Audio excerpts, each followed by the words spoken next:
ఒకవేళ ముందుగానే వాళ్ళకి ప్రాబ్లమ్ ఉందనుకోండి సార్, సోరియాసిస్ కావచ్చు, ఏదైనా ఎగ్జిమా కావచ్చు. ఈ ఫుడ్‌కి దూరంగా ఉండండని చెప్పే ఫుడ్స్ ఏమున్నాయి సార్? యూజువల్‌గా ఇప్పుడు నేను ఇందాక మీకు అన్నట్టు వాతావరణంలో ఇది ఉన్నప్పుడు కానీ, ఆహా! బేసిక్‌గా కూడా ఇక్కడ చాలా మందికి అర్థం కావాల్సింది అంటువ్యాధులు, నాన్ అవును. Communicable disease. అవును. అదంటే ఇది అంటువ్యాధి కాదు, ఇది అంటువ్యాధి తెలియాలి ఏవి అని అనేది. అన్నది ఒక అవగాహన ఉందనుకోండి, ఆహా! ఆటోమేటిక్‌గా వాళ్ళు ఇంట్లో కూడా ఇబ్బంది పడరు, పర్సనల్ లైఫ్‌లో కూడా ఇబ్బంది పడరు. సోరియాసిస్ అంటువ్యాధా కాదా సార్? సోరియాసిస్ అన్నది ఏమాత్రం అంటువ్యాధి కాదు. Not even okay. 1% ఇది అంటువ్యాధి కాదు. హ్మ్. చూడటానికి, భరించడానికి ఇబ్బంది తప్ప, ఓకే.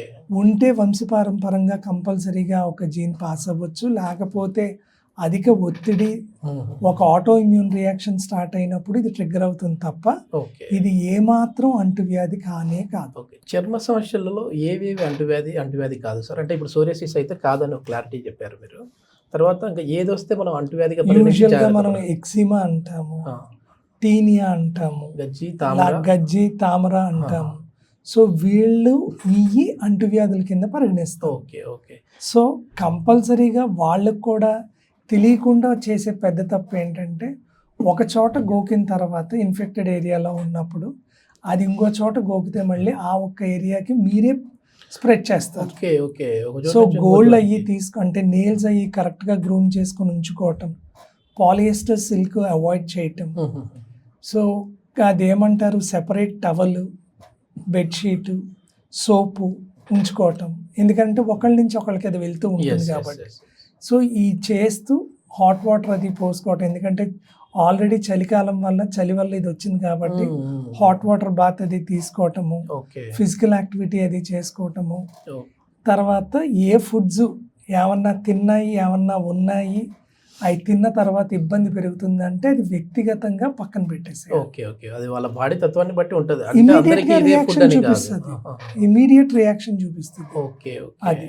ఇప్పుడు గజ్జి, తామరకి డిఫరెన్స్ ఎట్లా చేయాలి సార్? మామూలుగా అదే సినిమాలో చూపించేటట్టు రింగ్ లాగా వచ్చిందంటే అది రింగ్ తామర కింద అంతేనా సార్? ఇంకేమన్నా ఉందా? సో యూజువల్‌గా సిమ్టమ్స్ బట్టి బాడీ మీద కనబడే ప్యాచెస్ అని అన్నాం, ఆ ర్యాష్ ఈ దాన్ని బట్టే మనము నిర్ధారిస్తాం. ఓకే. ఓకే. అంతేగాని దానికి బ్లడ్ టెస్ట్ యాడ్స్‌లలో చూపించినట్టు ఇట్లా అదే ఉండదు.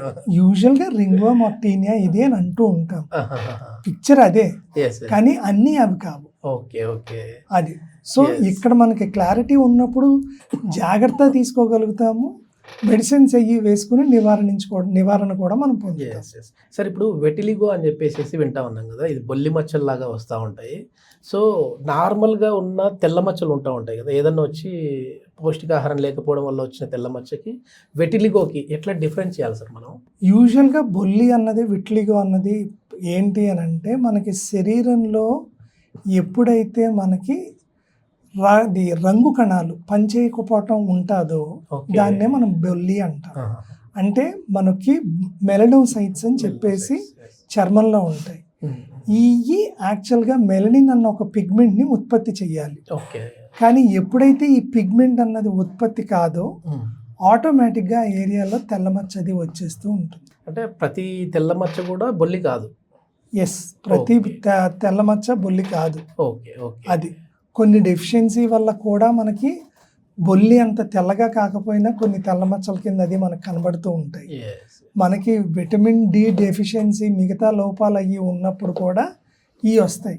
ఓకే. కానీ బొల్లి ఒక్క మచ్చకి దీనికి చాలా ఈజీగా డిఫరెన్షియేట్ యెస్. చేయొచ్చు. యెస్. ఈ స్కిన్ ప్రాబ్లమ్స్‌కి డాక్టర్ కేర్ హోమియోపతిలో ఎట్లాంటి మెడిసిన్స్ ఉన్నాయి సార్? యూజువల్గా కేస్ టు కేస్ డిఫర్ అవుతుంది.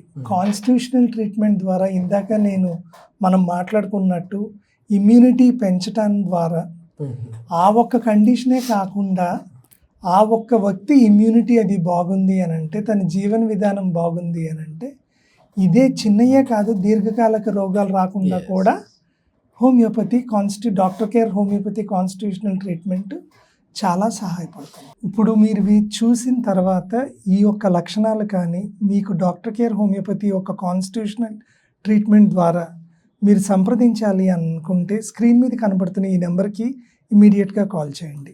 నమస్తే.